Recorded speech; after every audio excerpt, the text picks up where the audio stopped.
information regarding Donald Trump's campaign? No, we have contacts, we do have them. And now the talk is, you probably heard Trump himself said he plans to send him, to lead him to Moscow. Now, as soon as the precise dates for these contacts in Moscow are set.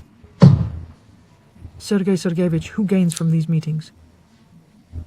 Well, actually, I wouldn't overstate its importance first, but there will be a very large number of people in various countries, including the United States, who will try to disrupt these trends towards a peaceful resolution. Such people must definitely be... Dmitry Sergeyevich, so you've never been this close to a peace deal as now? Please wait for a moment. It's still too early to say that.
We want peace, pause, but we do not want a peace that is effectively a capitulation, pause, that is to say, one that places Ukraine in an impossible situation, pause, that gives Russia complete freedom to continue, to advance further, pause, including towards other Europeans, and to put all our security at risk.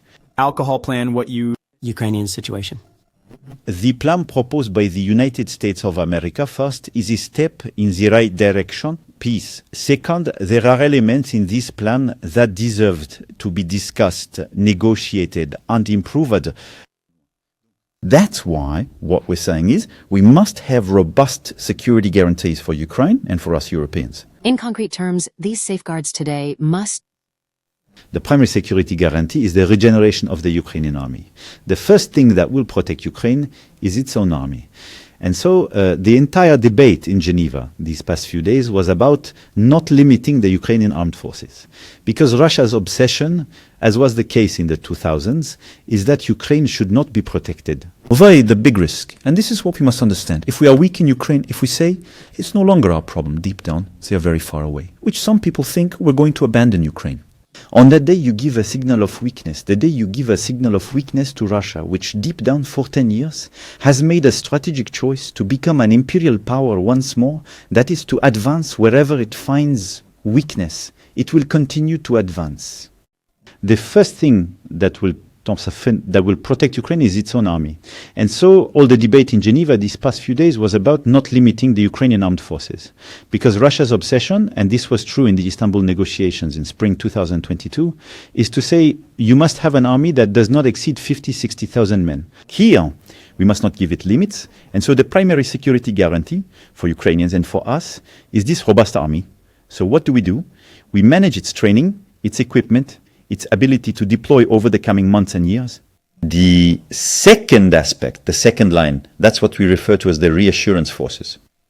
This means that far from the front line itself, we never planned to be on the front line, as we are not responsible for such operations. But in fallback locations like Kyiv or Odessa, to give an example, these things are carefully planned. They also have a confidential component. It's much more sophisticated. We establish reassurance forces, that is to say, with French and European soldiers? They are British, French and Turkish soldiers who, on the day that peace is signed, so not within a context of war, are present there to conduct training and to carry out security operations, just as we are doing in certain countries along the eastern flank of NATO. It's a different case, not NATO, but an intergovernmental coalition. We have about 20 countries that have already said what they are prepared to do actively, whether in the air, on land, or at sea. For example, to demystify things and be very technical, we'll create an aerial reassurance force. It won't necessarily be based in Ukraine. It could be based in neighboring countries, that's the plan, but with operations in conjunction with the Ukrainian Air Force to secure its airspace.